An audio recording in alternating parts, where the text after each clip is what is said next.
چې ځان وژني خو د دنیا دپاره چې د وټونو ورځې راشي داسې منډې وایي دا فاتحې او دا د کال کال مړي فاتحه کوي خو د الله رضا دپاره نه د وټ دپاره چې وټ ماله راکړي.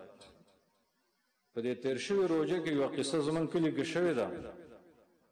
وایي سرکاري وړه راغلي وو او د پارټو والا خپلې پارټۍ له ورکړي دي او که د ولږې نه څوک مري هغه له نه دي ورکړي. وایي ته زموږ د پارټۍ سړی نه یې.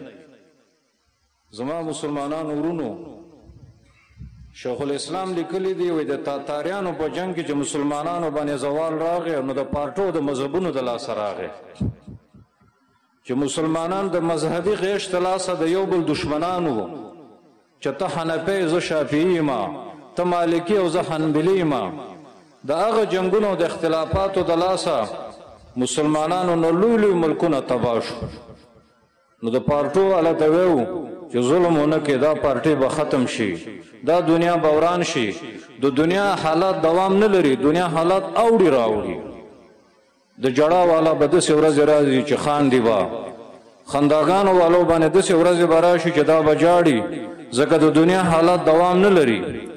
نو زما ملګرو انصاف پکار دی انصاف ځکه چې د پارټو د لاسه ظلم ونه کې د الله د عذاب نه تا پارټۍ او سیبان دې نشي خلاصولی.